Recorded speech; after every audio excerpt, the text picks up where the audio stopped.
कैसे हो आप सब? आशा करता हूँ कि आपको जो ये घर पर विद्यालय का अनुभव मिल रहा है उसे आप बहुत एंजॉय कर रहे होंगे और एंजॉयमेंट के साथ साथ आपकी पढ़ाई भी हो रही होगी। आप सबने अपना कॉपी और कलम तो ले ही लिया होगा। तो आइए देखते हैं कि आज के एपिसोड में हम क्या क्या पढ़ेंगे। हर दिन की तरह आज भी हम अपने एपिसोड की शुरुआत कक्षा 11 की पढ़ाई के साथ करेंगे, जिसमें हम केमिस्ट्री यानी कि रसायन विज्ञान में उसका पहला पाठ रसायन विज्ञान की कुछ मूल अवधारणाएं जानेंगे, यानी कि some basic concepts of chemistry के बारे में जानेंगे। उसके बाद हम भौतिकी का पहला पाठ भौतिक जगत, मात्रक और मापन, जिसे हम physical world, units and measurement के नाम से भी जानते हैं, उसको पढ़ेंगे। बच्चों, कक्षा 11वीं की पढ़ाई के बाद हम डॉक्टर एपीजे अब्दुल कलाम, हमारे पूर्व राष्ट्रपति उर्फ मिसाइल मैन के कुछ और सवाल जवाब देखेंगे।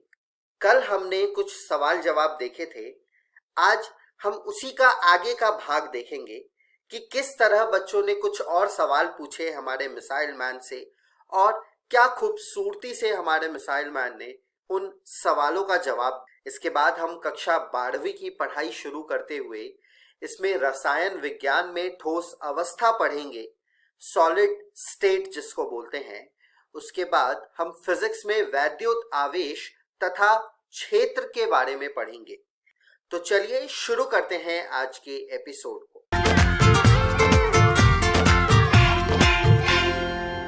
नमस्कार दोस्तों, आज हम अपना नया अध्याय शुरू करने जा रहे हैं, जिसका नाम है रसायन विज्ञान की कुछ मूल अवधारणाएं का भाग 3। तो चलिए देखते हैं कि हम इस वीडियो में क्या पढ़ने वाले हैं। सार्थक अंक का गणितीय संचालन, विमीय विश्लेषण। तो चलिए शुरू करते हैं आज का पहला विषय, सार्थक अंक का गणितीय संचालन। सार्थक अंक के गणितीय संचालन को जानने से पहले क्या आप वैज्ञानिक संकेतन के बारे में जानते हैं? जैसा हमने पिछली वीडियो में जाना था, वैज्ञानिक संकेतन एक गणितीय अभिव्यक्ति है जिसका उपयोग 1 और 10 के बीच दशमलव संख्या को 10 से गुणा करने के लिए किया जाता है, जिससे हम कम अंकों से बड़ी संख्या को लिख सकें।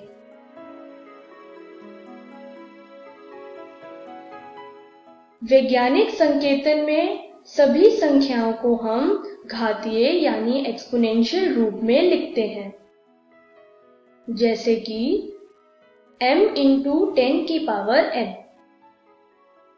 इस तरीके से हम वैज्ञानिक संकेतन को दर्शाते हैं।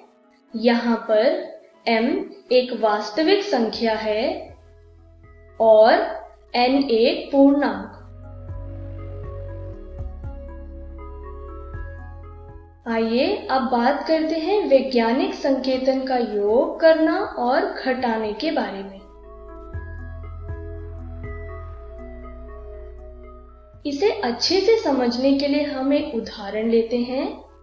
जैसे हमने एक संख्या ली जो है 6.26 × 10 की पावर -2। यह संख्या 0.0626 का वैज्ञानिक संकेतन है।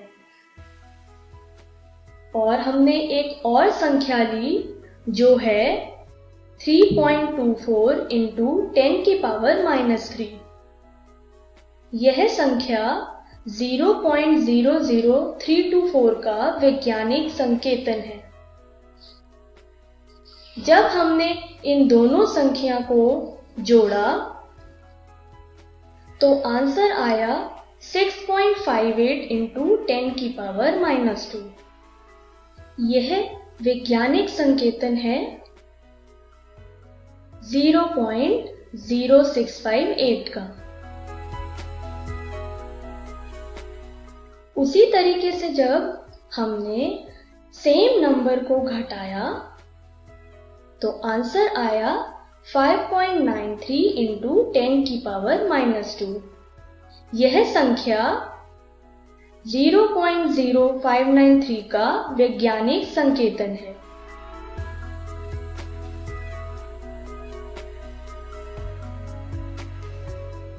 आइए अब बात करते हैं वैज्ञानिक संकेतन का गुणा और भाग करना। हमने एक संख्या ली जो है 3.45 इंटू 10 की पावर -3। जब इस संख्या को हमने दूसरी संख्या से गुणा किया जो है 6.28 इंटू 10 की पावर -4। इनको गुणा कैसे करेंगे? जैसा कि आप स्क्रीन पर देख पा रहे हैं, यानी 3.45 को पहले 6.28 से गुणा करेंगे और घातकों के नियमों के अनुसार या लॉ ऑफ एक्सपोनेंट के अनुसार इनकी पावर्स जुड़ जाएंगी, यानी 10 की पावर -3 -4। तो आंसर आएगा 21.66 इंटू 10 की पावर -7, जिसे हम 2.16 इंटू 10 की पावर -6 भी लिखते हैं। इस तरीके से हमने वैज्ञानिक संकेतनों का गुणा करना सीखा। अगर हमने सेम नंबर का भाग किया, यानी 3.45 इंटू 10 की पावर -3 को 6.28 इंटू 10 की पावर -4 से भाग करेंगे। पहले दोनों संख्या भाग होंगी, यानी 3.45 को 6.28 से भाग करेंगे और एक्सपोनेंट के नियम के अनुसार इनकी पावर्स माइनस होंगी, यानी 10 की पावर -3 +4। तो आंसर आएगा 0.549 इंटू 10 की पावर +1, जिसे हम 5.49 भी लिखते हैं। इस तरीके से हमने वैज्ञानिक संकेतनों का भाग करना सीखा।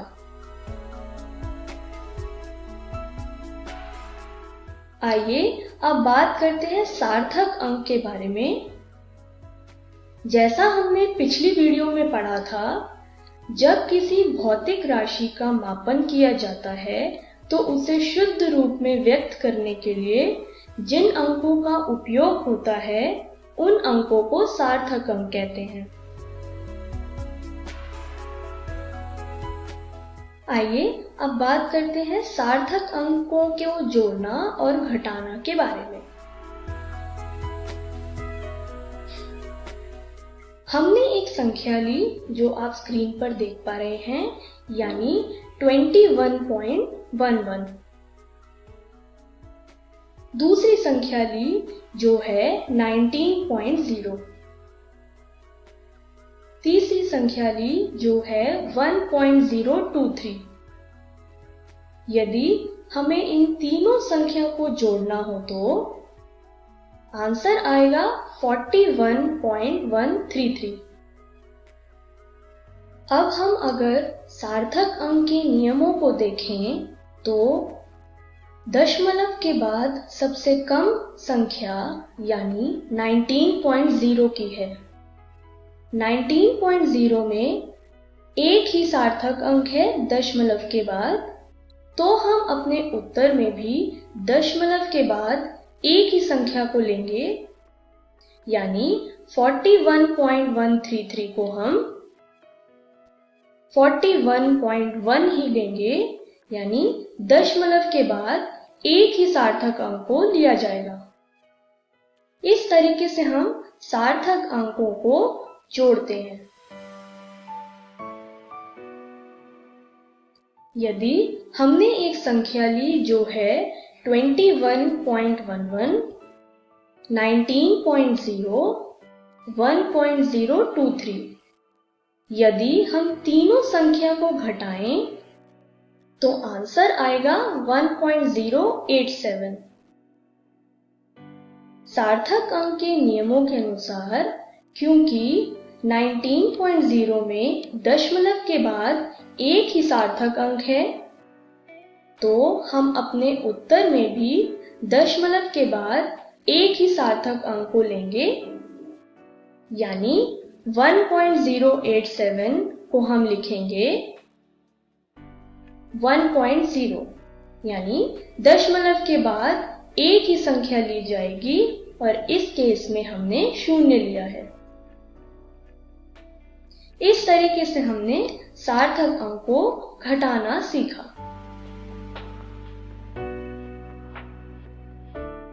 आइए अब सार्थक अंकों को गुणा करना और भाग करना सीखें। हमने एक संख्या ली जो आप स्क्रीन पर देख पा रहे हैं। 4.98 को हमने 3.8 से गुणा किया तो आंसर आया 18.924। क्योंकि सार्थक अंकों के नियमों के अनुसार 3.8 में दशमलव के बाद एक ही सार्थक अंक है, तो हम अपने उत्तर में भी दशमलव के बाद एक ही सार्थक अंक लेंगे, यानी 18.924 को हम लिखेंगे 18.9। दशमलव के बाद हमने एक ही संख्या ली जो यहाँ पर है 9। इस तरीके से हमने सार्थक अंकों को गुणा करना सीखा। अब हम सीखते हैं सार्थक अंकों का भाग करना। हमने 4.98 को 3.8 से भाग किया, जैसा कि आप स्क्रीन पर देख पा रहे होंगे, तो आंसर आया 1.310। सार्थक अंकों के नियमों के अनुसार 3.8 में दशमलव के बाद एक ही सार्थक अंक है, तो हम अपने उत्तर में भी दशमलव के बाद एक ही सार्थक अंक को लेंगे, यानी 1.310 को हम 1.3 लिखेंगे। यहाँ दशमलव के बाद हमने एक ही सार्थक अंक को लिया जो है 3। इस तरीके से हमने सार्थक अंकों को गुणा और भाग करना सीखा। सार्थक अंकों के गणितीय संचालन में एक महत्वपूर्ण हिस्सा है संख्याओं का सन्निकटन करना, यानी राउंडिंग ऑफ। आइए इसको जानें। संख्याओं का सन्निकटन वह विधि है जिससे किसी संख्या को सरल बनाया जाता है, लेकिन उसके मूल्य को उसके मूल संख्या के पास ही रखा जाता है। संख्याओं के सन्निकटन करने के कुछ नियम हैं। आइए एक एक करके इन नियमों को पढ़ें। पहला नियम यह कहता है कि यदि सबसे दाईं ओर वाला अंक जिसे हटाना हो 5 से अधिक हो, तो उससे पहले आने वाला अंक का मान 1 से अधिक कर दिया जाता है। आइए इसे एक उदाहरण से समझें। 2.987 एक संख्या है। इसमें हमें 7 को हटाना है और 7 5 से अधिक है, तो यह संख्या सन्निकटन या राउंड ऑफ होकर 2.99 बन जाएगी, यानी 8 को हमने 1 से बढ़ा दिया। दूसरा नियम यह कहता है कि यदि सबसे दाईं ओर का हटाए जाने वाला अंक 5 से कम हो, तो उससे पहले वाले अंक को बदला नहीं जाएगा। इसे एक उदाहरण से समझते हैं। 4.984 एक संख्या है। इसमें 4 को हमें हटाना है। क्योंकि 4 5 से छोटा है, तो यह संख्या सन्निकटन होकर 4.99 नहीं बनेगी। तीसरा नियम यह कहता है कि सबसे दाईं ओर हटाए जाने वाला अंक 5 ही हो और 5 से पहले वाली संख्या अगर सम संख्या यानी इवन नंबर हो, तो उस स्थिति में वह संख्या बदली नहीं जाएगी, परंतु अगर 5 से पहले वाली संख्या एक विषम संख्या यानी ऑड नंबर हो तो वह संख्या 1 से बढ़ा दिया जाएगा। इसे और अच्छे से समझने के लिए एक उदाहरण को देखते हैं। 6.55 एक संख्या है। इसमें 5 से पहले वाली संख्या एक विषम संख्या है, तो 6.55 सन्निकटन या राउंड ऑफ होकर बन जाएगा 6.6। लेकिन अगर हमने दूसरी संख्या ली जो है 7.25, इसमें 5 से पहले वाली संख्या एक सम संख्या यानी इवन नंबर है, तो यह संख्या सन्निकटन होकर बन जाएगी 7.2। आइए अब अपने आखिरी विषय पे चले जो है विमीय विश्लेषण। विमीय विश्लेषण एक सांकल्पिक औजार है जिसका बहुत जगह पर उपयोग होता है। यह वहां उपयोगी होता है जहां एक तरह की भौतिक राशियां किसी घटना के परिणाम के लिए जिम्मेदार हो। इस विधि को हम गुणक लेबल विधि यानी फैक्टर लेबल मेथड या इकाई गुणक विधि या यूनिट फैक्टर मेथड भी कहते हैं। इस विधि को अच्छे से समझने के लिए आइए स्क्रीन पे दिए गए प्रश्न को सुलझाते हैं। क्या आप बता सकते हैं 5 दिन में कितने सेकंड होते हैं? जैसा हम जानते हैं, एक दिन में 24 घंटे, 1 घंटों में 60 मिनट, 1 मिनट में 60 सेकंड होते हैं। तो 5 दिनों में सेकंड्स को निकालने के लिए हम विमीय विश्लेषण का उपयोग करते हैं, जैसा कि आप स्क्रीन पर देख पा रहे हैं। इसको सुलझाने के बाद आंसर आया 4,32,000 सेकंड, यानी 5 दिनों में 4,32,000 सेकंड होते हैं। इस तरीके से हम विमीय विश्लेषण का उपयोग करके कई प्रश्नों को सुलझाते हैं। तो आइए देखते हैं कि हमने इस वीडियो में क्या सीखा। हमने सार्थक अंक का गणितीय संचालन के बारे में जाना। हमने विमीय विश्लेषण के बारे में भी जाना। तो अगली वीडियो में हम क्या पढ़ने वाले हैं? अगली वीडियो में हम रासायनिक संयोजन के नियमों को जानेंगे। Thank you.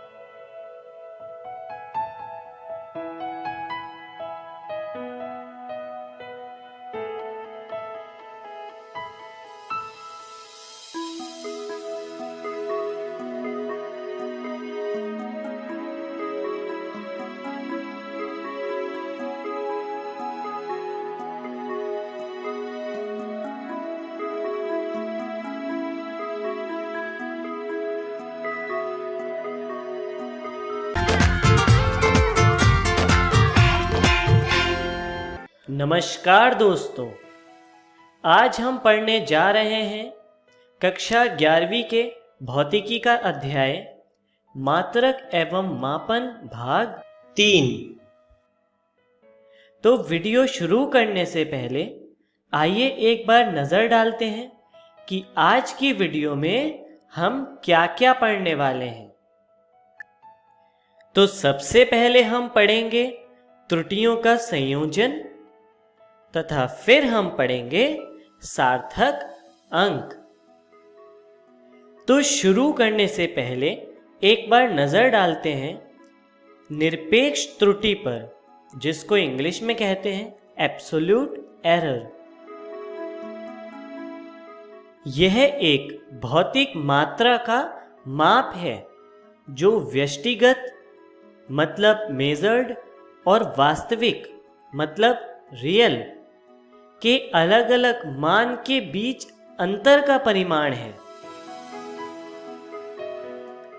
यदि किसी भौतिक राशि को n बार मापा जाए और यदि उसके मान a1, a2, a3 and so on हैं, तो उस राशि का अंकगणितीय औसत होता है am बराबर 1/n सबमिशन ऑफ ai, जिसकी लिमिट होती है 1 से लेकर n तक। यहाँ पर am है औसत मान। चलिए हम आगे बढ़ते हैं और निरपेक्ष त्रुटि को देखते हैं।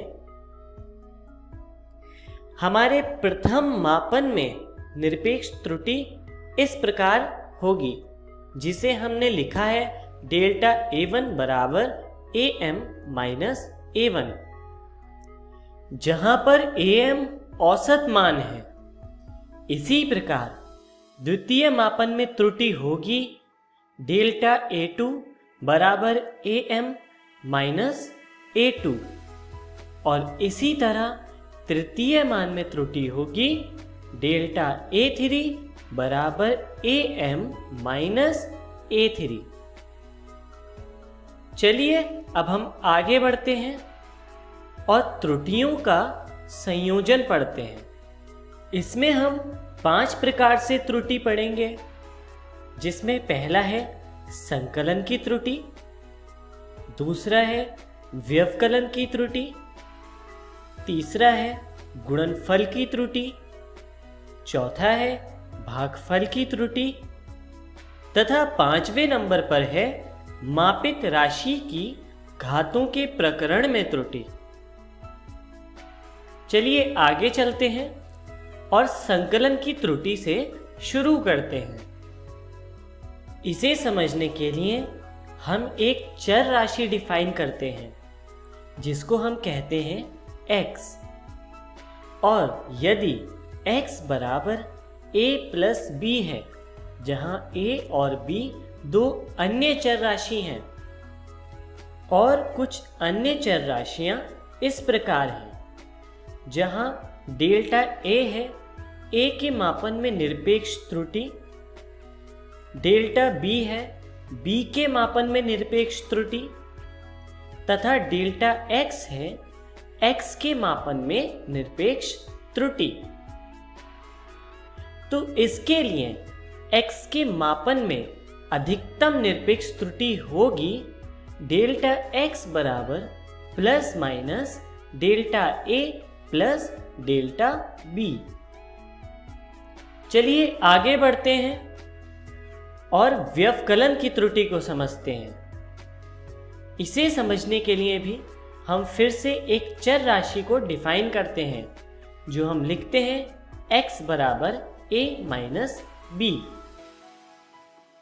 और यहाँ पर हम कुछ और चर राशियां डिफाइन करते हैं, जो है डेल्टा a बराबर a के मापन में निरपेक्ष त्रुटि, डेल्टा b बराबर b के मापन में निरपेक्ष त्रुटि, तथा डेल्टा x बराबर x के मापन में निरपेक्ष त्रुटि। तो यहाँ पर x के मापन में अधिकतम निरपेक्ष त्रुटि होगी डेल्टा x बराबर plus minus delta a plus delta b। चलिए आगे बढ़ते हैं और गुणनफल की त्रुटि पर नजर डालते हैं।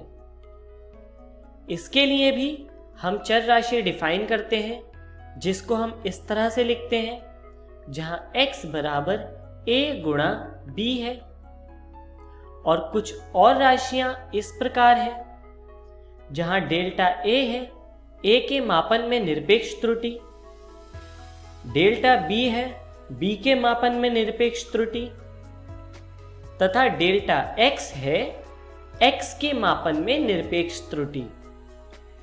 तो यहाँ पर x के मापन में अधिकतम निरपेक्ष त्रुटि होगी डेल्टा x बराबर plus minus x into delta a बटे a प्लस डेल्टा b बटे b।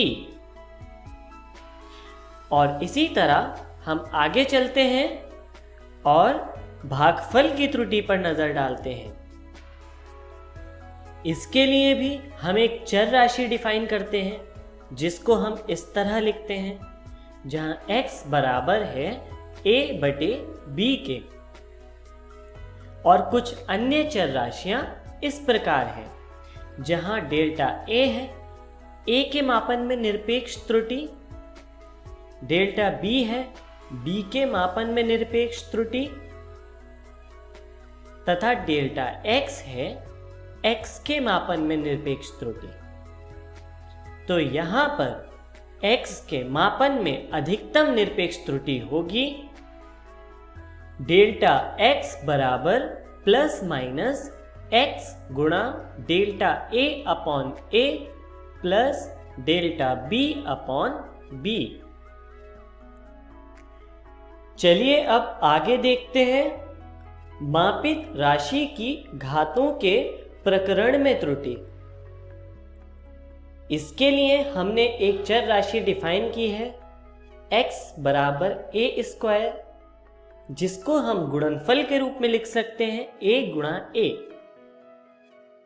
और यहां पर डेल्टा a होगा a के मापन में निरपेक्ष त्रुटि, तथा डेल्टा x होगा x के मापन में निरपेक्ष त्रुटि। और यहां पर x के मापन में अधिकतम निरपेक्ष त्रुटि का मान होगा डेल्टा x बराबर प्लस माइनस 2x गुणा डेल्टा a/a। चलिए अब हम आगे बढ़ते हैं और सार्थक अंक पर नजर डालते हैं। सार्थक अंक को इंग्लिश में कहते हैं सिग्निफिकेंट फिगर। लिखित मापित मान के कुल विश्वसनीय तथा अविश्वसनीय अंकों के योग को सार्थक अंक कहते हैं। चलिए इसको उदाहरण से देखते हैं। उदाहरण हमने लिया है समय का, जिसे लिखा गया है t बराबर 256.47 सेकेंड। अब यहां पर संख्या 2, 5, 6 तथा 4 विश्वसनीय अंक हैं, तथा संख्या 7 अविश्वसनीय अंक है। और इसीलिए यहां पर कुल विश्वसनीय अंक हो गए 2, 5, 6, 4, मतलब कुल 4 अंक, तथा अविश्वसनीय अंक हो गया 7, यानी कुल 1 अंक। तो यहां पर कुल सार्थक अंक हो जाएंगे 4 + 1 मतलब 5 अंक। तो चलिए आगे बढ़ते हैं और सार्थक अंकों से संबंधित अंकीय संक्रियाओं के नियम पर नजर डालते हैं, जो कि इस प्रकार है। नियम 1, सभी शून्येतर अंक सार्थक अंक होते हैं। शून्येतर का अर्थ है नॉन जीरो। चलिए इसे उदाहरण से देखते हैं। उदाहरण में x का मान है 359, जिसमें कुल सार्थक अंक होंगे 3, क्योंकि इसमें सभी अंक शून्येतर हैं। चलिए आगे चलते हैं और नियम 2 पर ध्यान देते हैं, जिसके अनुसार यदि किसी संख्या में दशमलव है तो दशमलव की स्थिति का ध्यान रखे बिना किन्हीं 2 शून्येतर अंकों के बीच के सभी शून्य अंक सार्थक अंक होते हैं।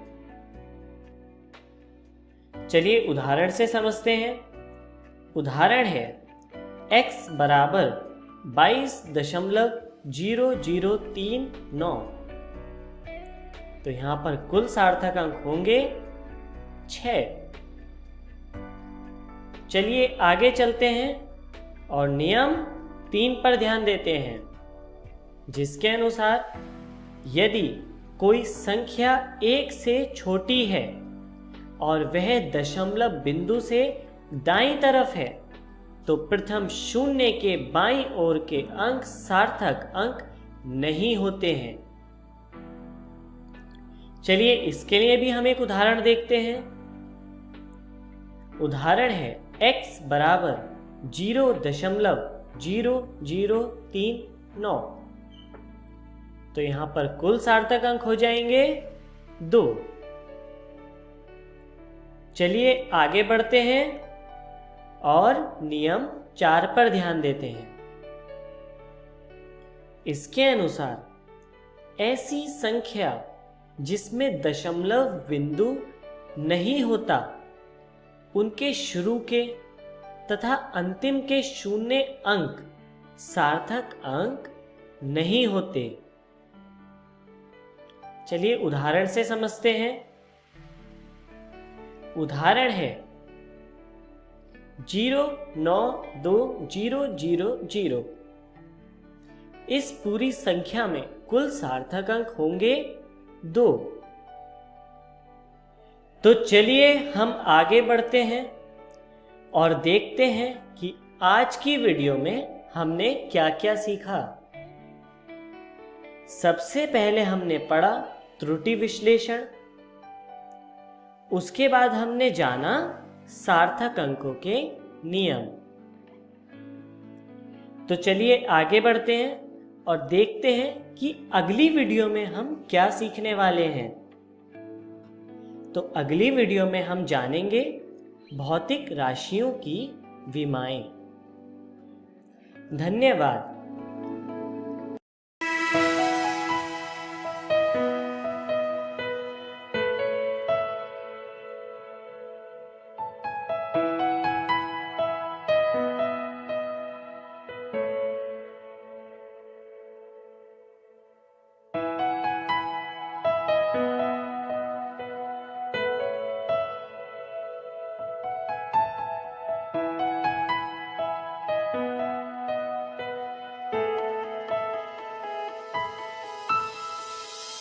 चलिए बच्चों, कक्षा 11वीं की पढ़ाई समाप्त हो चुकी है।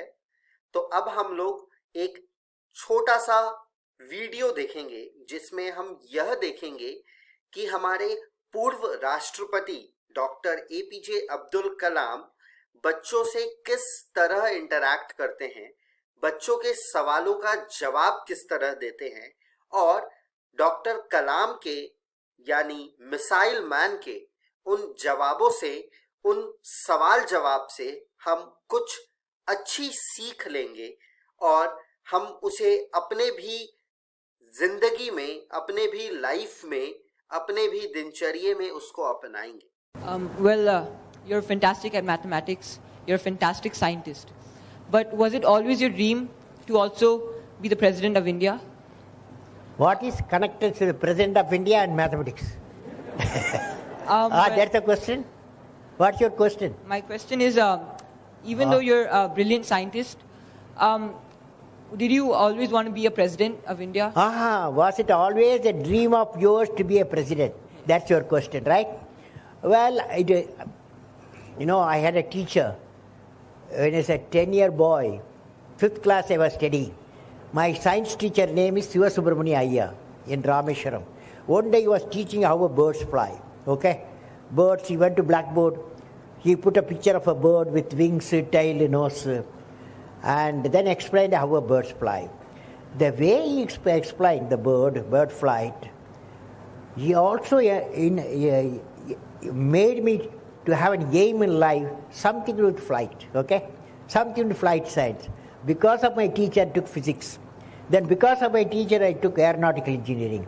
I became a rocket engineer. I became a space technology, started flying. Finally, I landed the president. Now I am a teacher. Previously, I was a teacher, okay? Last good question you are going to ask here. What class you are studying? 9th, sir. 9th? Yeah. What's your dream? My dream is to become an IFS officer. IAS officer. IFS. IFS. Tell me, as an IFS officer, what is your mission? What you want to achieve? So I want to represent my country, and I would like to show them, like people say US is great, Australia is great, London, the UK is great. So I want to tell them that India has something. All these countries are... Beautiful, beautiful mission. What is the question? Sir, I would like to ask, many people have inspired in you in your life, and you are one of my inspiring. What's the question? You got a good question ask. It's coming. Good question you are asking. Yeah. I would like to ask you how you have How you are made? no, how to achieve our goals. Like How to achieve? Fantastic. How to achieve the goal? Now, in the beginning I said, must fly. Okay? 4 things you need. Number 1, you repeat with me, great aim in life. great aim in life. Number 2, continuously acquire the knowledge. Continuously acquire the knowledge. Number 3, hard work. Hard work, hard work, hard work. Number 4, perseverance. Perseverance. Perseverance means any problem will come when you are doing, but problem should not become our captain. You have to become the captain of the problem, defeat the problem and succeed. That's called perseverance.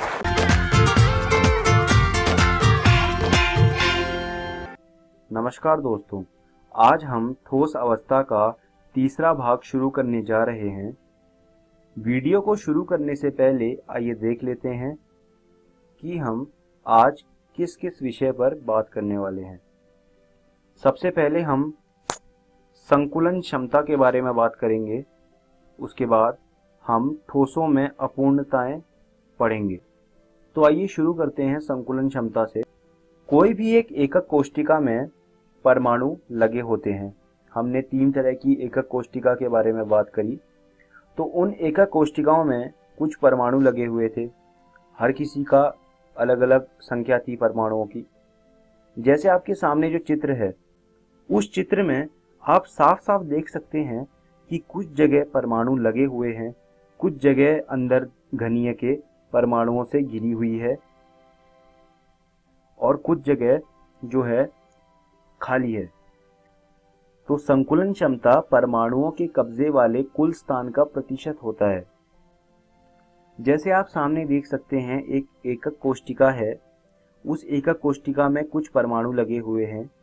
तो उस एकक कोष्ठिका के अंदर का जो क्षेत्र है, उसमें आप देख पा रहे होंगे कि कुछ स्थान परमाणुओं से घिरा हुआ है और कुछ स्थान खाली है। तो संकुलन क्षमता परमाणुओं के कब्जे वाले कुल स्थान का प्रतिशत होता है। अब बात करते हैं एकक कोष्ठिकाओं में संकुलन क्षमता के बारे में। जो सरल एकक कोष्ठिका होती है, उसकी संकुलन क्षमता 52.36% होती है। अंतः केंद्रित एकक कोष्ठिका की संकुलन क्षमता 68% होती है। वहीं फलक केंद्रित एकक कोष्ठिका की संकुलन क्षमता 74% होती है। ये सारी संकुलन क्षमताएं मैं आपको ये सुझाव दूंगा कि आप याद कर लें। ये हो सकता है कि आपके जो इम्तिहान होंगे उसमें पूछी जाए। अब बात करते हैं ठोसों में अपूर्णताएं। देखिए, इस संसार में कोई भी चीज पूर्ण नहीं है, कोई भी चीज पूरी तरह से सही नहीं है। हर चीज में कोई ना कोई कमियां हैं, कोई ना कोई खामियां हैं। ऐसे ही ठोसों में भी कुछ कमियां होती हैं जिन्हें हम अपूर्णताएं कहते हैं। तो जो ठोसों में अपूर्णताएं होती हैं वो 2 तरह की होती हैं। पहला जो प्रकार है वो है बिंदु दोष और दूसरा जो प्रकार है वो है रेखीय दोष। बिंदु दोष हमेशा बिंदुओं में मौजूद होता है। वो किसी भी एक बिंदु में मौजूद हो सकता है, जहां की रेखीय दोष हमेशा एक पूरी रेखा में मौजूद होता है। तो ये 2 तरह के दोष हैं। हम बात करते हैं बिंदु दोष के प्रकारों के बारे में। तो बिंदु दोष के कुछ प्रकार होते हैं जो मैं आपको बताना चाहता हूं। सबसे पहले होते हैं स्टोचियोमेट्रिक दोष, दूसरा होता है अशुद्धता दोष, फिर उसके बाद आता है नॉन स्टोचियोमेट्रिक दोष। अब बात करते हैं स्टोचियोमेट्रिक दोष की। स्टोचियोमेट्रिक दोष कई प्रकार के होते हैं। जो पहला प्रकार है वो है रिक्तिका दोष, दूसरा प्रकार जो है वो होता है अंतराकाशी दोष, तीसरा फ्रेंकल दोष और चौथा शॉर्टकी दोष। शुरू करते हैं रिक्तिका और अंतरकाशी दोष से। अभी जो आपके सामने चित्र आया है, इसमें आप देख सकते हैं कि जो भी हमारा ये एक ढांचा है किसी एक ठोस का, इसमें से एक परमाणु गायब है। इसे कहते हैं हम रिक्तिका दोष। जैसा कि आपको नाम ही बता रहा है कि रिक्तिका दोष में कुछ रिक्ति छूट जाती है, कुछ रिक्ति रह जाती है, तो इसीलिए उसका नाम रिक्तिका दोष कहा जाता है। उसके बाद अंतराकाशी दोष। अंतराकाशी दोष में होता क्या है कि बाहर से कोई परमाणु आके या अंदर का ही एक परमाणु किसी दो परमाणुओं के बीच जो छोटी सी रिक्ति रह जाती है उसके बीच में घुस जाता है, उसे कहते हैं अंतराकाशी दोष। तो ये रिक्तिका और अंतराकाशी दोष है। अब बात करते हैं फ्रेंकल दोष की। फ्रेंकल दोष जो है वो आयनिक ठोसों में मौजूद होता है। फ्रेंकल दोष में होता क्या है, एक ठोस के अंदर का ही एक परमाणु अपनी जगह छोड़ देता है और वो दो परमाणुओं के बीच में जो छोटी सी एक रिक्ति छूट जाती है उसके बीच में जाके घुस जाता है। तो यहाँ पर आप देख सकते हैं कि फ्रेंकल दोष में रिक्तिका दोष और अंतराकाशी दोष दोनों ही दिख रहे हैं। इससे एक और बात देखी जा सकती है कि यह दोष ठोस के घनत्व को नहीं बदलता, क्योंकि अंदर से ही एक परमाणु एक जगह से दूसरी जगह जा रहा है। बाहर से ना कोई परमाणु आ रहा है, ना अंदर से कोई परमाणु बाहर जा रहा है, तो यह ठोस के घनत्व को नहीं बदलता। यह दोष उन ठोस पदार्थों द्वारा दिखाया जाता है जिनमें आयनों के आकार के बीच बड़ा अंतर होता है। यह एक बहुत ही ज्यादा महत्वपूर्ण पॉइंट है। अब बात करते हैं शॉटकी दोष की। शॉटकी दोष क्या होता है? सबसे पहली चीज, यह आयनिक ठोस द्वारा दिखाया जाता है। शॉटकी दोष में होता क्या है, समान संख्या में धनायन और ऋणायन गायब हो जाते हैं। तो उससे क्या होता है कि रिक्ति पैदा होती है और दोष उत्पन्न होता है। इस दोष में एक ठोस का घनत्व घटता है। आप देख सकते हैं जैसे कि धनायन और ऋणायन गायब हो रहे हैं, तो उससे क्या होता है, जो हमारा ठोस होता है उसका घनत्व कम हो जाता है। तो यह शॉटकी दोष है। अब बात करते हैं अशुद्धता दोष के बारे में। तो अशुद्धता दोष क्या होता है, जैसा कि आपको नाम बता रहा है, इसमें कुछ अशुद्धता आ जाती है हमारे ठोस में। जो अशुद्धता दोष होता है यह ठोस की विद्युत उदासीनता को बनाए रखता है। इसमें विद्युत उदासीनता नहीं बदलती है। अब ये कैसे पैदा होता है, जैसे कि आप अपने सामने देख रहे हैं NaCl क्रिस्टल का चित्र। अब इसमें क्या हुआ, दो जगह से Na+ अपने स्थान को छोड़ के हट गया। अब जब दो NaCl हट गए तो जो हमारा ठोस है उसमें 2+ चार्ज आ गया। अब 2+ आने के कारण क्या हुआ, जो Sr2+ है उसने एक स्थान में कब्जा कर लिया। अब Sr2+ जैसे ही हमारे ठोस में घुसा तो उससे क्या हुआ, जो हमारा ठोस है उसमें जो चार्ज था वो चार्ज हट गया। तो इस कारण जो है अशुद्धता दोष पैदा होता है, क्योंकि यहाँ पर आप देख सकते हैं कि एक जो है हमारा Na+ वो गायब है। यहाँ पर अशुद्धता दोष के कारण जो ठोस है उसका घनत्व कम हुआ। क्यों कम हुआ, क्योंकि जो हमारा Na+ है वो अब हमारे ठोस में मौजूद नहीं है। तो यह था अशुद्धता दोष। अब हम इस वीडियो के अंत में आ गए हैं। आइए देखते हैं हमने इस वीडियो में क्या सीखा। सबसे पहले हमने संकुलन क्षमता के बारे में पढ़ा, उसके बाद हमने ठोसों में अपूर्णताएं पढ़ी। मैं आप लोगों को ये सुझाव देना चाहता हूं कि आप रसायन विज्ञान की NCERT भाग 1 से ये सब चीज़ें दोबारा से पढ़ लीजिए और अगली कक्षा में दोबारा से चीज़ें पढ़ के आइएगा, तभी आपको जो है चीज़ें और अच्छे से समझ में आएंगी। साथ ही मैं आपको ये भी कहना चाहता हूँ कि आप इन सब विषयों पर कुछ सवाल भी कर लीजिएगा। अगली वीडियो में हम विद्युतीय गुणों के बारे में पढ़ेंगे और चुंबकीय गुणों के बारे में पढ़ेंगे। धन्यवाद दोस्तों।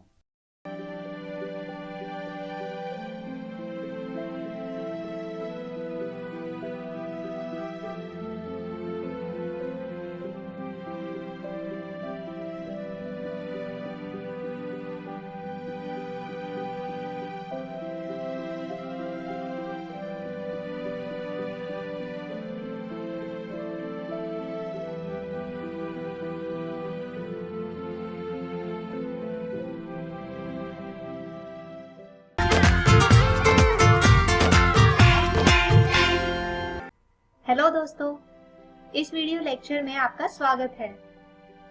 दोस्तों, हमारे पिछले वीडियो में हम बात कर रहे थे क्लास 12 के फर्स्ट चैप्टर वैद्युत आवेश तथा क्षेत्र की, जिसमें आज हम जिन टॉपिक की बात करेंगे वो है आवेशों के बीच बल तथा कूलाम नियम की। तो आइए बात करते हैं सबसे पहले टॉपिक आवेशों के बीच लगने वाले बल की। दोस्तों, हमने हमारे पिछले वीडियो में देखा था कि अलग अलग वैद्युत आवेश एक दूसरे को अट्रैक्ट यानी आकर्षित करते हैं, जबकि एक समान आवेश एक दूसरे को रिपेल यानी प्रतिकर्षित करते हैं। यानी इन दोनों ही परिस्थितियों को देखते हुए हम ये कह सकते हैं कि वैद्युत आवेश एक दूसरे पर फोर्स यानी बल लगाते हैं। लेकिन क्या आपने कभी सोचा है कि इस बल का परिमाण यानी मैग्नीट्यूड कितना होता है? तो दोस्तों, बल के इस परिमाण को मापने का आइडिया सबसे पहले आया था फ्रेंच भौतिक शास्त्री चार्ल्स ऑगस्टिन दे कूलम को, और उनके द्वारा किन्हीं दो वैद्युत आवेशों के बीच लगने वाले इस बल को मापने के नियम को कहा जाता है कूलाम नियम। दोस्तों, इस नियम के अनुसार किन्हीं दो वैद्युत आवेशों के बीच लगने वाले बल का परिमाण आवेशों के गुणनफल के अनुक्रमानुपाती होता है। यानी हम लिख सकते हैं कि बल अनुक्रमानुपात Q1 गुणा Q2। इसके अलावा ठीक गुरुत्वाकर्षण बल के जैसे ही इस बल का परिमाण भी व्युत्क्रमानुपाती होता है आवेशों के बीच की दूरी के वर्ग के। यानी अगर दोनों आवेशों के बीच की दूरी r है तो बल व्युत्क्रमानुपाती होगा r की घात 2 के।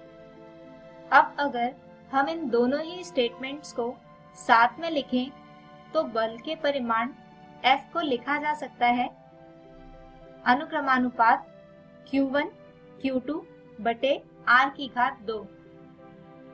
और अगर अनुक्रमानुपातिकता के चिन्ह को हटाया जाए तो F बराबर होगा K Q1 Q2 बटे r की घात 2 के।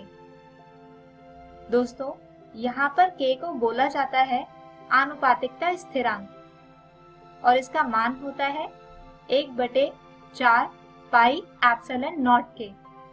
लेकिन दोस्तों, जैसा कि हम जानते हैं कि बल एक सदिश राशि होती है, यानी इसके परिमाण के साथ साथ इसकी एक निर्धारित दिशा भी होती है। और अगर हम माने कि यहाँ ये दो वैद्युत आवेश हैं जो एक दूसरे पर बल लगा रहे हैं, लाल वाले आवेश को हम 1 से अंकित करते हैं और नीले वाले आवेश को 2 से। अब जैसा कि हम देख रहे हैं कि ये दोनों ही आवेश एक दूसरे को अपनी ओर खींच रहे हैं, यानी आवेश 1 की वजह से आवेश 2 पर जो बल लग रहा है वो कुछ इस दिशा में होगा। दोस्तों, इसे हम लिख सकते हैं F21, यानी आवेश 2 पर आवेश 1 की वजह से लगने वाला बल। और ठीक इसी तरह आवेश 1 पर आवेश 2 की वजह से लगने वाला बल कुछ इस तरह से होगा और इसे लिखा जा सकता है F12, यानी आवेश 1 पर आवेश 2 की वजह से लगने वाला बल। अब दोस्तों, कूलाम नियम के अनुसार इन दोनों ही बलों का परिमाण होगा एक समान और जो बराबर होगा 1/4 पाई एप्सिलॉन नॉट गुणा Q1 Q2 बटे r की घात 2। दोस्तों, यहाँ पर एप्सिलॉन नॉट को कहा जाता है परमिटिविटी ऑफ वैक्यूम, यानी निर्वात की पारगम्यता, और इसका मान होता है 8.854 गुणा 10 की घात ऋणात्मक 12 कूलम की घात 2 प्रति न्यूटन प्रति मीटर स्क्वायर।